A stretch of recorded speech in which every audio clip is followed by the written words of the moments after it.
On September 1st, 1966, Ralph Baer sat down and wrote a 4-page document outlining an idea that he had. At the top read, "Background Material, Conceptual, TV Gaming Display." These 4 pages lay the groundwork for almost the entire video game industry, and from them derive the ideas by which video games get their name. Today we're going to take a look at these 4 pages and the man who wrote them, Ralph Baer, as we talk about his creation of the world's first commercial video game console, the Magnavox Odyssey. So stick around and join us as we go back to the beginning on today's trip down memory card lane.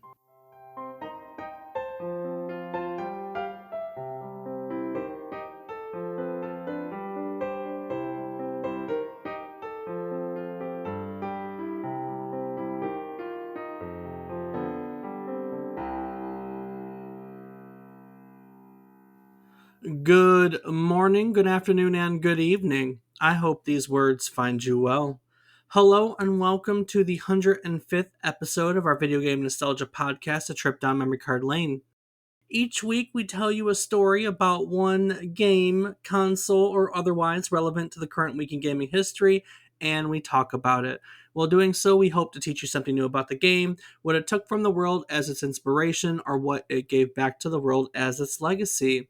This week, we are going back all the way to the beginning, the father of video games, the patent that all video games are derived from, the first commercial video game console, the Magnavox Odyssey. We're going to take a look at everything from the beginning. The Odyssey was released in 1972, and here we go. I'm David Casson, and joining me, as always, but not today. Yeah, I'm flying solo today. Unfortunately, a widespread storm and power outage has knocked my usual co-host out for the day, so today we're flying solo. But that's cool, because we all know, if you're a long-time listener, that I love to hear myself talk anyway, so no problem at all. So you just get me. So let's jump right into the beginning of video games. So, one of the things I really enjoy when I look at this is history, and it's really amazing to think about history as it is. But the story of Ralph Baer is realistically also a story of what could never have been. He is the inventor of video games as we know him, but he had quite a life before he got to that point. So Ralph Baer was born in 1922 to Jewish parents in the Weimar Republic, which is southwest Germany. And the 30s were not a great time for people of Jewish ethnicity in Germany. In 1933, Baer was expelled from his school simply for being Jewish. This was a real thing for Jewish citizens back then. And as the 1930s progressed, it really became obvious to Baer's parents that Germany was, in fact, becoming a dangerous place for those of Jewish ethnicity. So in 1938, about 2 months before the infamous Kristallnacht attack on Jewish property, the Baers fled Germany. For those of you who don't know what Kristallnacht is, it was basically a night in which non-Jewish people rioted against Jewish people, destroying their homes, destroying businesses. It's sad. Look it up. So the Baers fled Germany just before that, though. They knew that, the feelings were in the air that it was coming. They first ended up in Holland and then emigrated to the United States. So once in America, Ralph Baer gained interest in the budding fields of electronics. He graduated as a radio service technician from the National Radio Institute in 1940. And for the following 3 years, he ran a store in New York in which he serviced and repaired radios. And later on, also included PA systems and then eventually televisions as well. So in 1943, Baer was drafted by the United States Army, and with his skill sets, he was adopted into Army intelligence, where initially he helped write some of the training documents that were given to Allied troops in preparation for D-Day. Afterwards, he was assigned to Eisenhower's quarters. He spent some time there, and then he was moved to be stationed in France itself. In May of 44, Baer was separated from his unit after a paperwork mess up, and he was instead assigned to a unit of replacement GIs. Now, replacement GIs were men that were being trained, often not as much training as the initial GIs got. They were literally replacements as World War II. This would of course be World War II. As World War II was going on, people were dying left and right. Replacement GIs, and specifically these were replacement GIs that were being prepped to replace troops for the invasion of Normandy. So it's May of 1944, and this intelligence officer, due to a paperwork mess up, is staring the possibility of being shipped to Normandy in the face. And I mean, let's be honest, tons of people ended up going to Normandy and never coming back. And so at that point, there was a real possibility that Baer would be one of them, and we may not be here where we are today. There's always the argument that someone else would invent video games or this or that, but it's a real what if. I mean, if Baer had gone to Normandy, which he ended up not going to Normandy, what would have happened? Instead, though, while he was training as a replacement GI, he contacted pneumonia and he was placed into a military hospital. He spent some weeks in this hospital, and while he was healing, his old intelligence unit found him, and they sorted the paperwork mishap out, and he was able to rejoin his intelligence unit. You would think at this point that Baer was an expert on the electronic side of things, on PAs and TVs, and more specifically radios. I mean, the man graduated from the National Radio Institute as a radio service technician. So, it would be really easy to follow that, hey, here's a military expert on radios. But the truth of the matter is that Baer was actually an expert on small arms. That's apparently where he laid out a lot of research. And one fun fact about Ralph Baer is that he honestly managed to bring home 18 tons of various weaponry from both the Axis and the Allied side home to the US with him. And with the Army's blessing after the war, he later ran a number of exhibits with all the weapons that he brought back. So go figure. In 1949, he graduated from the American Television Institute of Technology with a Bachelor's of Science in Television Engineering.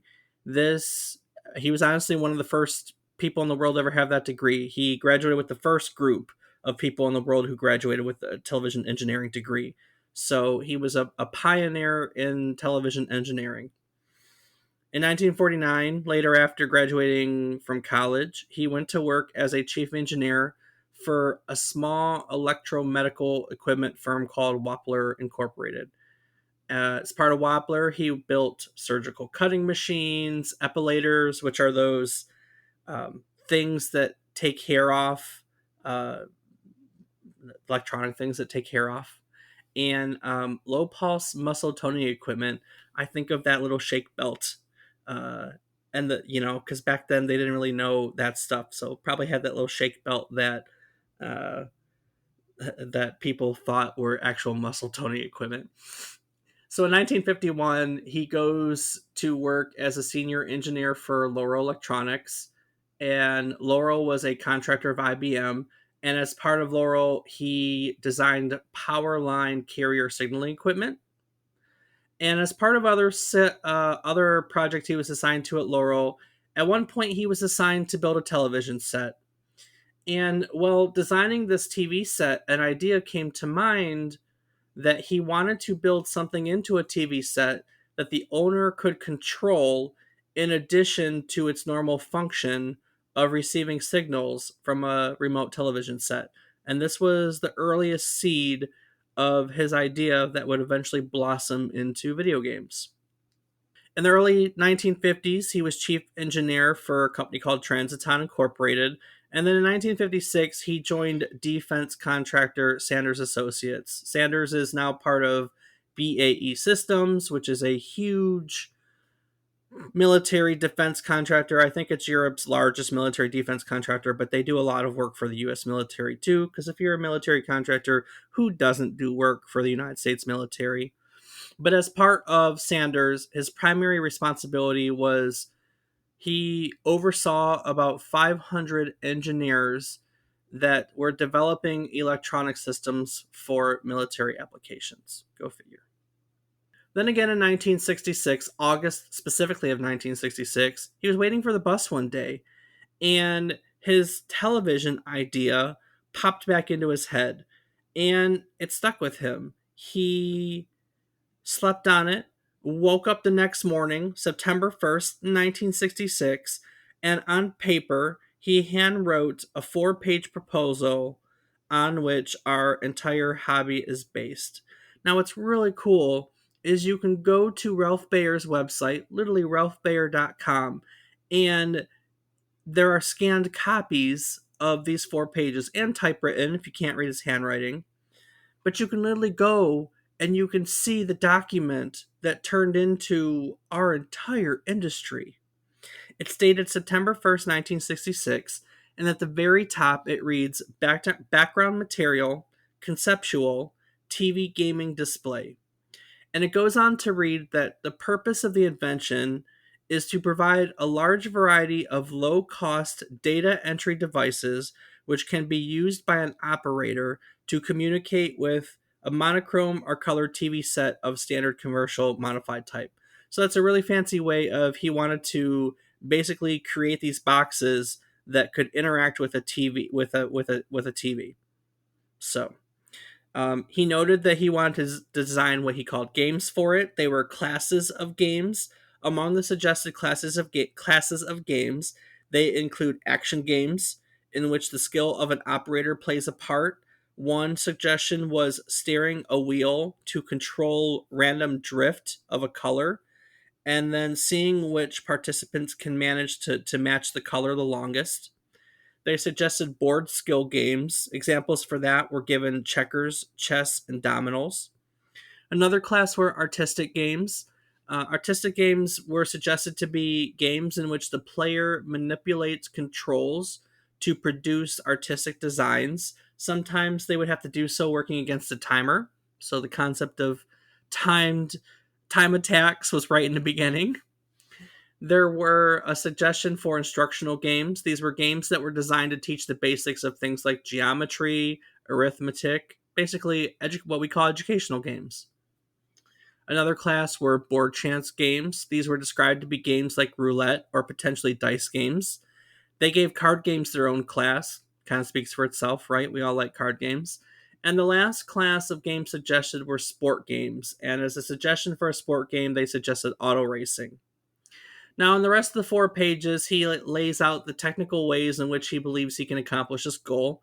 So if you are interested in reading the technical know-how, like I said, you can go literally on his website. It's his name, ralphbaer.com, and you can read this document yourself. Now, because a box that could interact with the TV to play games, had little to nothing to do with a military application, at first, Ralph Baer could not really ask his company to contribute to a project like this. So he picks an empty room and assigns one of his technicians, a man named Bob Tremblay, to start designing this as opposed to actually, it's the old saying, it's better to ask for forgiveness than permission, right? So he puts a random technician in an empty room. Here's my idea. Let's go. By December of 1966, they had completed their first prototype. They christened it TV Game Number 1. And TV Game Number 1 could display and move a single vertical line on the television screen. That's where this all started. So with a working prototype, in fact, in front of them, Baer decided to bring this to his director of research, along with his 4-page document, and with actually physically something in front of them, they hesitantly agreed to fund the project for what was at the time $2,000 in labor and about $500 in materials. So for the next few months, with the boss's hesitant blessing and a budget, they worked on further prototypes. With this added budget, in February of 1967, Bayer was able to bring another technician named Bill Harrison into the project. And while Harrison worked on furthering these prototypes, Bayer was able to work with yet another engineer called William Rush to brainstorm ideas for the console. Now, this brainstorming session, these were the early games that they suggested. One suggestion was a 2-player game where players repeatedly pressed a button to compete against one another in filling or emptying a bucket of water. Now, this was one of the games that was included on their second prototype box, TV game number 2, which was released in June of 67. They also had a game in which dots chased one another, and they created a light gun shooter with a plastic rifle. So, as part of this process, Ralph Baer actually invented the light gun shooter as well. So he brings these later prototypes, back to the director of research, and director of research is impressed with how things are going. So he agrees to increase funding. But part of that process, he also recommended that Bayer demonstrate the project to senior management. So he takes it to the board, and honestly, the board was less than enthusiastic. There were maybe a couple of members there who were geeked, but the majority of them were not. And so it took a little bit of persuasion. The members that were on board, they pushed, and they were collectively able to recommend the CEO to push forward. And so at this point, the project was authorized by senior management up, all the way through the board. And the intent was to create a project with the intent to sell or license the console as a commercial product. Because Sanders Associates was a defense contractor. They were not about to create a little video game console and get it out there. They just wanted to create the technology and sell it to the highest bidder. I mean, that's what a lot of defense contractors do, to be honest with you. So at this point, the challenge has changed, right? When Bayer first wrote the first proposal, he wanted to make the system. He had originally settled on, hey, I think I can do this, and I want to keep the cost around $25. But now, realizing that they would have to turn this into a commercial project, they realized that in order to meet the $25 manufacturing goal, that they would have to leave a lot out, to the point where they felt that the console wasn't going to be very enjoyable. So at this point, he also kind of got the nagging feeling that he wasn't very good at making enjoyable games, and felt that William Rush did a much better job, so William Rush was officially added to the team. Now, the rest of the team was not thrilled by this, because Rush had a reputation for being kind of a prickly guy. But Rush proved his worth rather quickly, because he was able to design a way for this team to display on their screen a third spot controlled by the console that was on the screen. Now, this was aside from, they had already found a way to create 2 other spots on the screen that the controllers controlled. And if you're trying to picture this is essentially what the creation of, it as Pong, but it's called the ping pong game at the time. Rush was the one who was able to figure out a way to design the console to display basically the ball. It was a third console-controlled square, and you had already had the controller side squares on the side. So go William Rush. By November, the team was already onto their 4th prototype machine. They had a ping pong game, they had a chasing game, they had a light gun game, they had 3 types of controllers. There were joysticks for the chase game, there was a rifle for the light gun game, and they had a controller with 3 dials on it that they used for ping pong. If you're curious what the 3 dials were, They were up and down, left and right, and then English, which is what the term we use for putting spin when you hit a ball. So at this point, it was determined that realistically with their prototype that there was enough of a project there was something to sell, something to market, and so they started to shop it around. And at first, they approached the cable TV industry, and the prototype attracted the attention of the Teleprompter Corporation. Yes, this is the corporation that invented, well, the teleprompter. It was once a corporation name, and like so many other things, iPods, for instance, and Apple, and those were really bad examples. What's a good example? What's a good example of a name brand that Segway? In any case, it was once the name of the company. Now we know devices as teleprompters. End the story. Little fun fact about the Teleprompter Corporation. I don't know. I mean, we know them as the teleprompter, but they were a cable TV corporation. And in 1970, they merged with another cable company called the H&B American Corporation. And for a moment into the 70s, they were actually the nation's largest cable company. If you're curious where they are nowadays, they've been sold and sold and sold, and it should come as no surprise that, like everyone else, they're part of Comcast nowadays. But in the late 60s, they were the Teleprompter Corporation, giant cable company, and towards the end of the 60s, there was an economic downturn.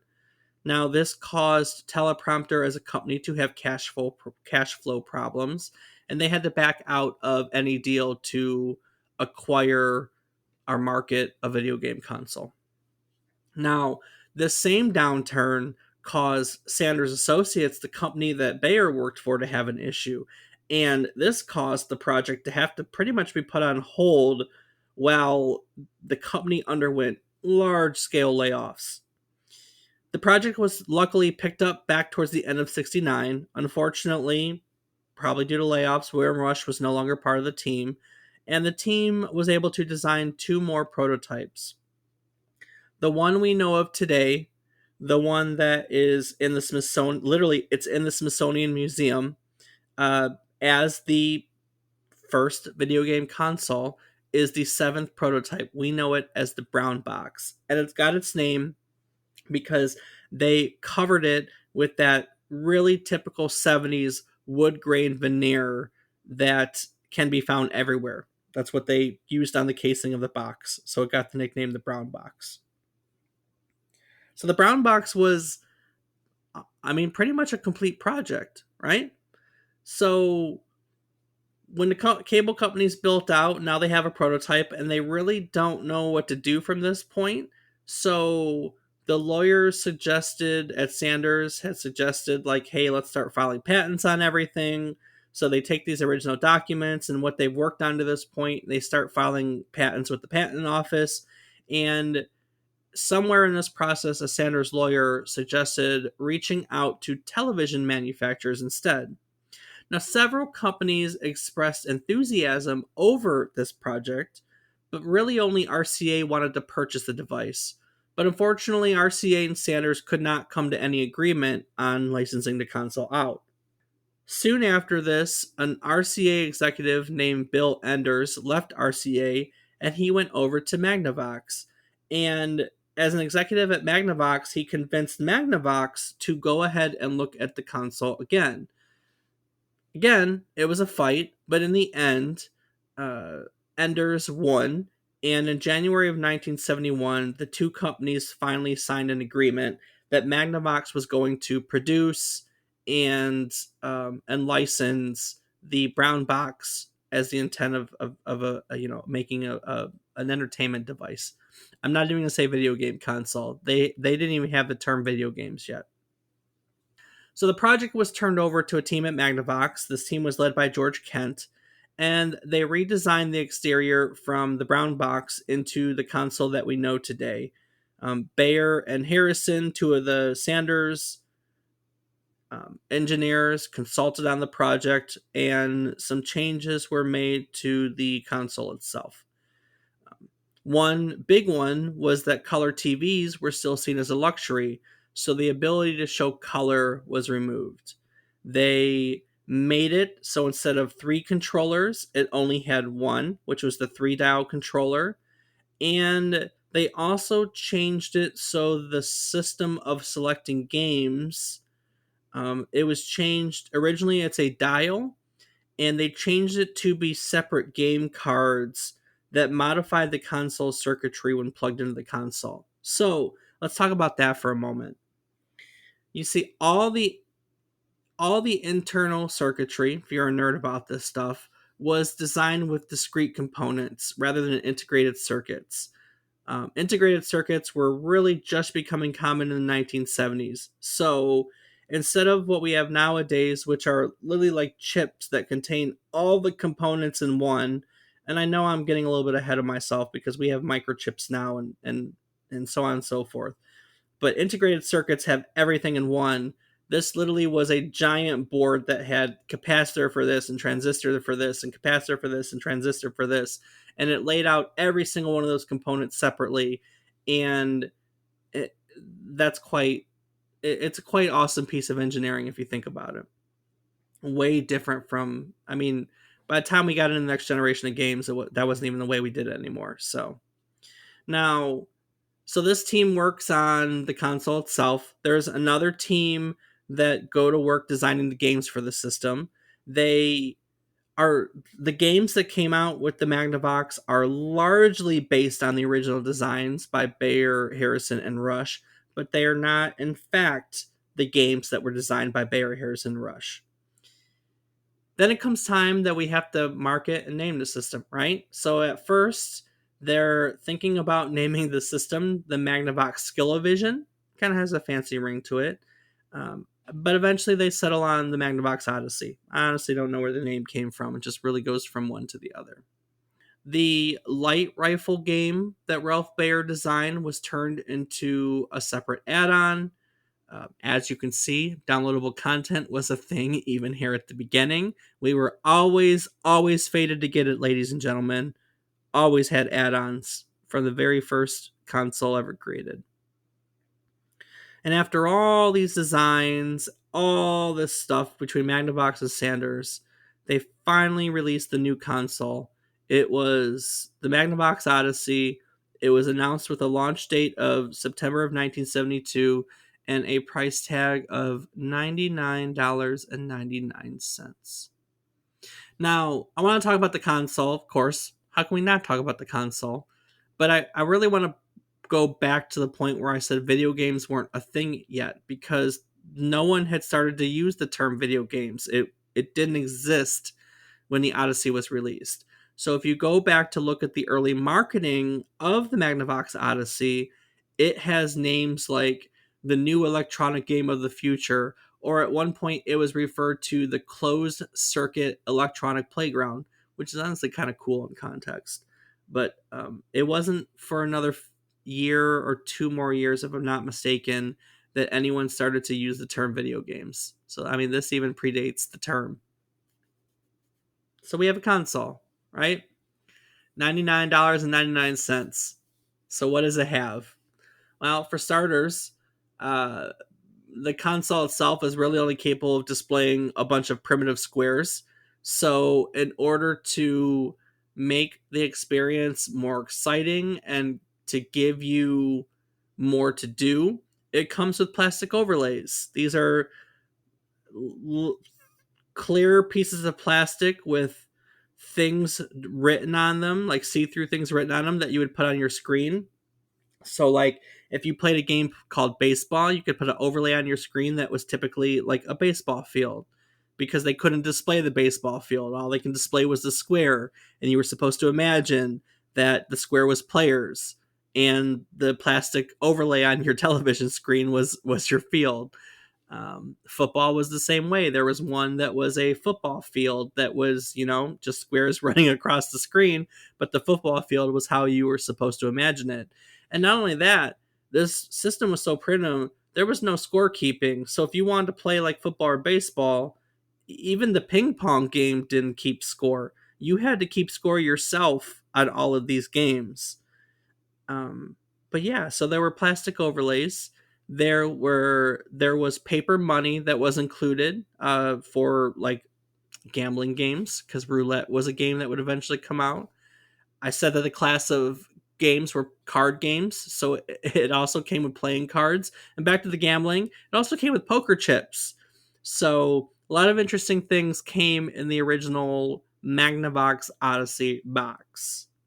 Now, here in the United States, there were a dozen games that were included with the console. These were table tennis, which is ping pong, ski, Simon Says, normal tennis, um, analogic, which was a math game, hockey, football. Football specifically, you would use a combination of the overlay along with dice and a set of cards to simulate a game of football.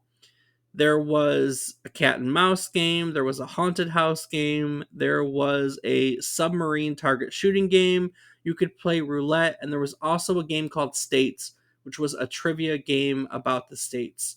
If you're curious how to play a trivia game with just squares, playing cards, that's how. You would have cards that would have the trivia on them. The console was very short-lived, and we're going to talk about that in a moment. But while it was available, between the US and the international versions, there were 28 different games available. They were spread out between 11 different game cards. Now, the rifle game that we talked about was one of them. It included 4 games. They were the Prehistoric Safari, they were Dogfight, they were Shootout and Shooting Gallery. Kind of all speak for themselves. You can shoot dinosaurs. You can shoot in a plane, or you can just have a shooting quack quack shootout. There was another racing game called Precepts. This game was sent to people who sent Magnavox back a survey card. And some of the others included a basketball game, a volleyball game. There was soccer. There was a handball game. There was a baseball game that was later included. There was also a racing game with an overlay of a zoo called Fun Zoo. There was another racing game called Wipeout. One of the last games released for the system was a game called Interplanetary Voyage. That was a game in which you would guide a dot from planet to planet to complete missions. The missions were given by cards, playing cards that, came with the game. So we have a console released in 1972, right? In 1972, Magnavox sold 69,000 units. They sold 89,000 units in 1973. They sold 129,000 units in 1974, and they sold 80,000 units in 1975. It was at this point, despite continued demand for the console, that Magnavox discontinued production of the Odyssey in fall of 1975. You see, rising inflation had raised the manufacturing cost of the console from $37 to $47, which was making it not very profitable in hindsight for Magnavox. And so Magnavox couldn't, in that market, Magnavox also couldn't justify raising the retail price of the console. $99, that's called $100. Let's call it what it is. $100 was the amount that they kind of determined that the market would handle at that point, which is kind of funny, actually. I'll tell you why in a second. Because the cost of making it was going up, they decided that they wanted to make a cheaper alternative. And so it was in May of 1974. It signed a contract with Texas Instruments, the calculator from Hell Company. And TI was going to help them design a system that would replace the discrete circuitry of the Odyssey with integrated circuits, which was cheaper, easier, so on and so forth. And together they were going to design a whole console around them. And the result of this partnership was several consoles in the Magnavox Odyssey family that could only play games that were built into the system. So, for example, the Odyssey 100 was only capable of playing ping pong and hockey, the two ping pong and hockey that were on the original Odyssey. And this console was, retailed for $69.95.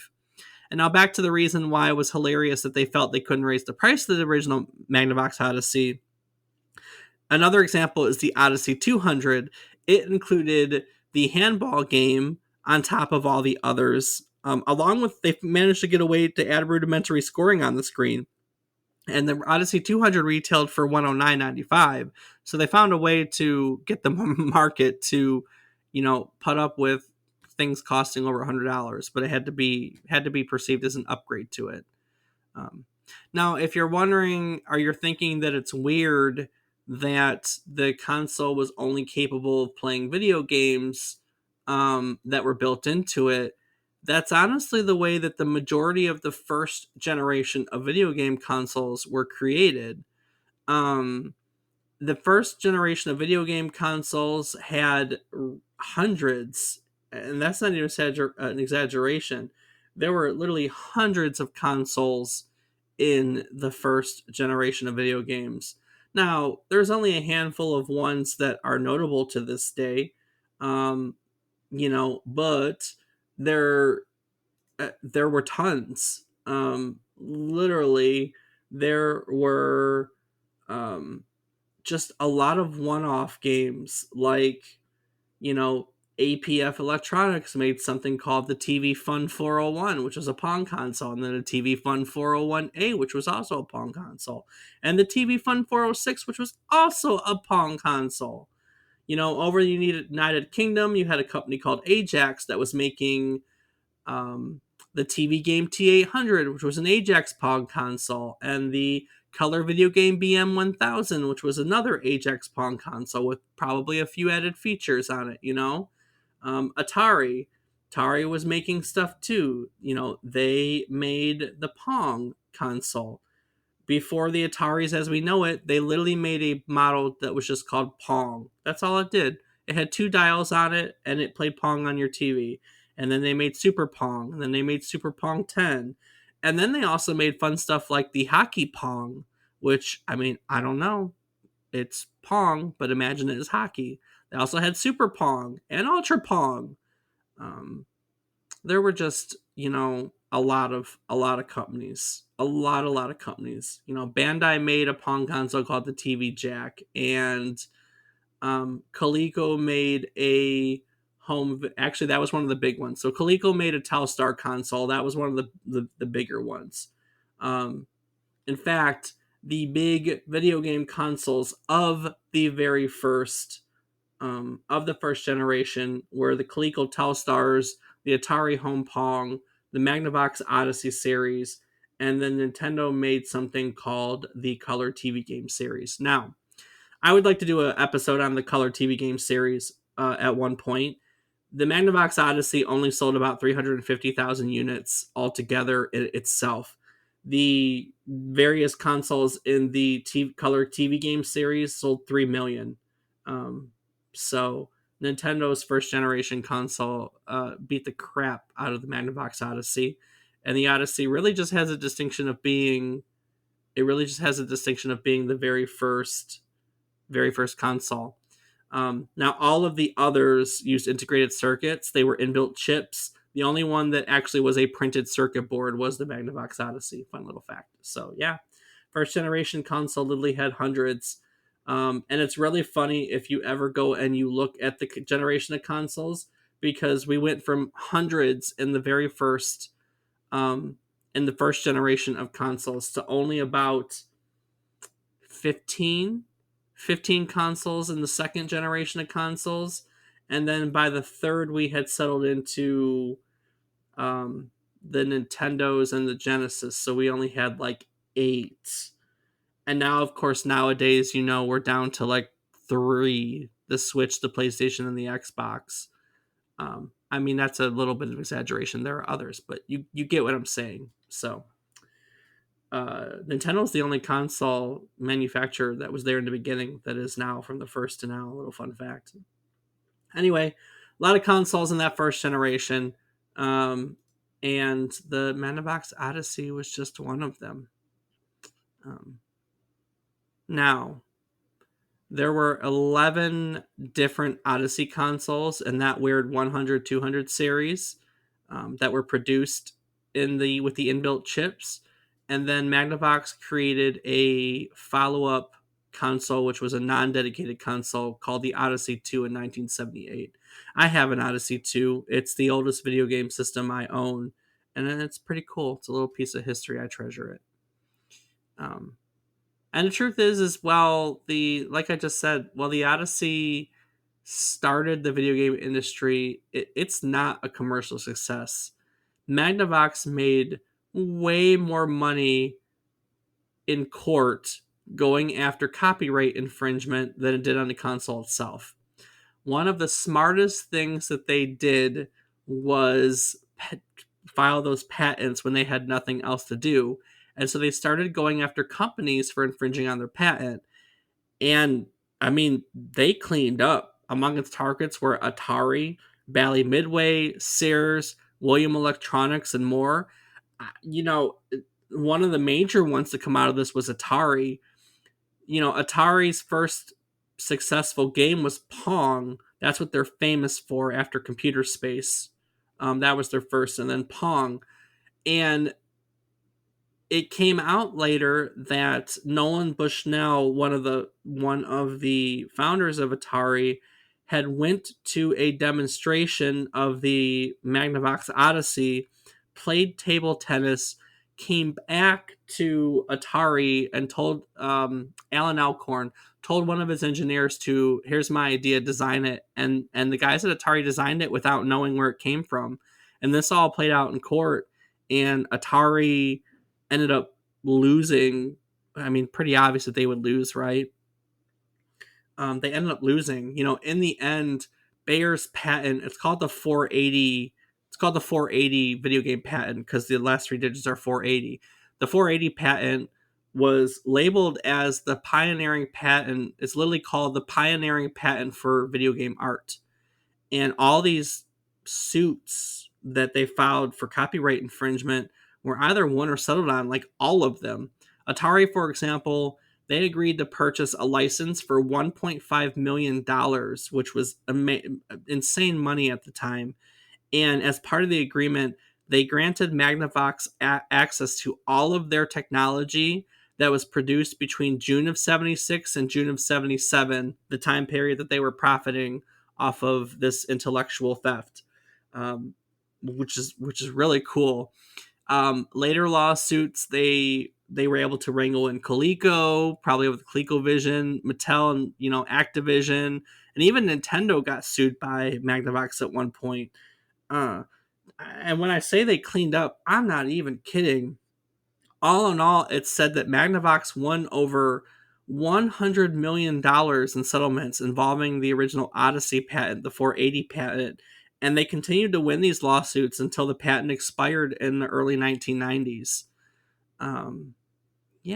So it was monumental for being the first and laying the groundwork for all the others.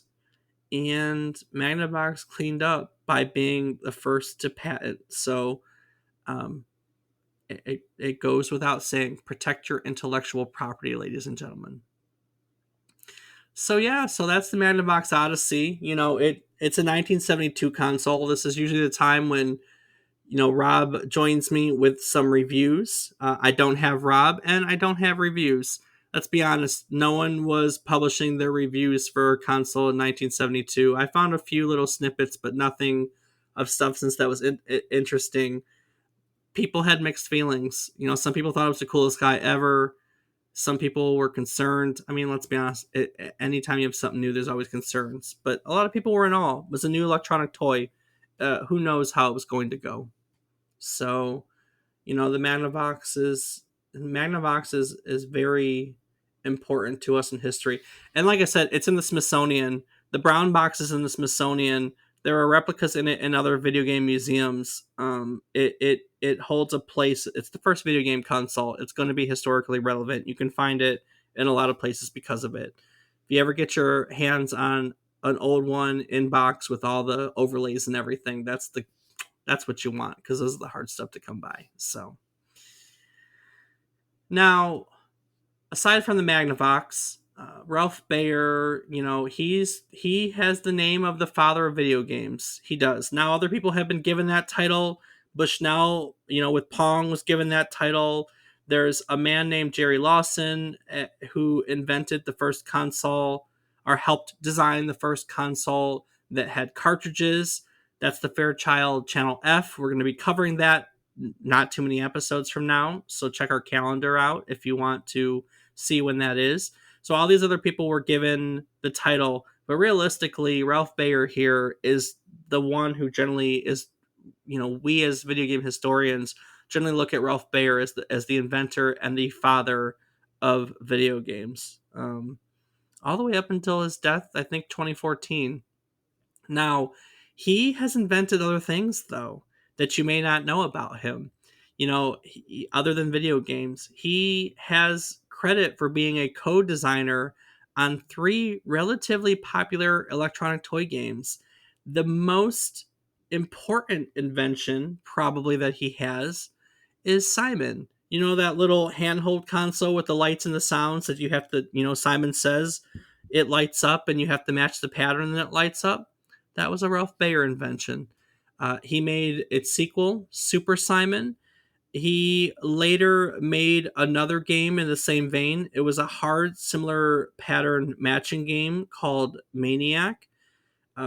He has his name on patents for like books that come with sounds. By the time of his death, which, like I said, it was 2014, he had over 150 patents to his name. And other than video games and the games that we just talked about, his patents also included electronic greeting cards and tracking systems that can be found on submarines. All in all, Ralph Baer is a really fascinating guy. He was inducted. Should not be surprising that he was inducted into the Inventors Hall of Fame. In 2006, he received a National Medal of Technology from George W. Bush.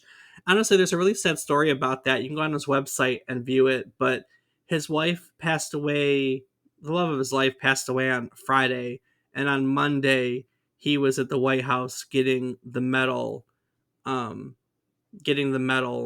technology from George Bush. And it's a little interview anecdote where he's like, after my wife, because he kept inventing right up until his death. And he's like, well, after my wife passed away, what else did I have to do with my life? I just kept making things. If only we could all, be, so much. If only we can all be so inspired and inventive and motivated as Ralph Baer. We could collectively come up with a whole lot of cool things. So yeah, that's Ralph Baer. That's the Magnavox Odyssey. That's the beginning of our video game industry, ladies and gentlemen. There's more to it. Like I said, I want to do a later episode on the first generation of consoles, specifically the Nintendo ones, because I think they're fascinating. Also, shortly, we'll be doing the Fairchild Channel F. If you would like to see when that's going to be, we always keep a calendar of upcoming episodes on our website. That, of course, is www.memorycardlane.com. You can also find all the show notes for my research. You can go back and see all of our old episodes. Our biographies are on there. A link to our Patreon and our Discord is on there. If you would like to be part of our community, and links to our social media. I'm on various platforms as David is wrong, because I am frequently wrong. We're all wrong. We're human, right, ladies and gents? Perfectly fine. So, go to our website and check out all the things that are there. This is, of course, our 105th episode, so we are starting our 3rd year of podcasting, and we have episodes planned out through 2023, so we're not going anywhere anytime soon. There'll be lots of other really interesting video game history topics for you to learn about. So yeah. Now, this is about the time where we revisit the goal of each episode. Each week, I like to tell you a story about video game history. It's usually relevant to a current game in video game history. This week, it's relevant to a console that was released in September of 72. So console. I tell you the stories because I want to teach you something new about video games. I want to teach you something new about the game. I want to teach you something new about what inspired the game, or I want to teach you something new about what the game gave to the world. Its inspiration, the game, the legacy. Every time I teach you a new topic, I learn things too, and I like to acknowledge that as well. And typically we do our big takeaways, so I'm going to do my own big takeaway. I didn't know and was really fascinated by Ralph Baer's military history. I didn't know he was a small arms expert. That blew my mind. And how close he came to being deployed to Normandy must have been terrifying. And also, what would have happened? I mean, where would the industry have come from? And there's always the argument that if there wasn't a Ralph Baer, there's the next guy. Nolan Bushnell was inventing games at the time. Or, we did eventually get the Jerry Lawson. And it, yeah, I mean, we would have gotten it, but would it look like this? Would it be like this? Would we have gotten it so soon? It's always the what. It's always so fascinating to think about the what ifs if something had happened. And we were real close to Ralph Baer getting deployed to something that a lot of men really didn't come back from, unfortunately. So I was really surprised to learn that. And what if his family had stayed in Germany? I mean, we all know what happened there. That's all I'm going to say about that. So it was really fascinating. But that's that. That's the Magnavox Odyssey and Ralph Baer and the little brief thing on the first generation of consoles. I hope that you enjoyed today's little story. As always, on behalf of myself and my usual co-host, I want to thank you for joining us. It's really a pleasure to be able to come here week after week and teach you things, because I also learn things, and learning new things is a joy for me, and I hope it's as much of a joy for you as it is for me. So thank you very much. If you're listening, if you're not listening, you should be listening, and you're not going to know if you're not listening. So I don't know why I'm talking to you, but listen and enjoy, and thank you. Thank you from the bottom of my heart. So all right. Well, on that note, I think it's time to take it out of here.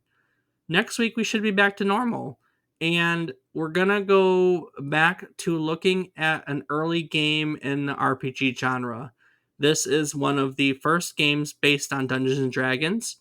It's definitely the first Dungeons and Dragons game to have color graphics.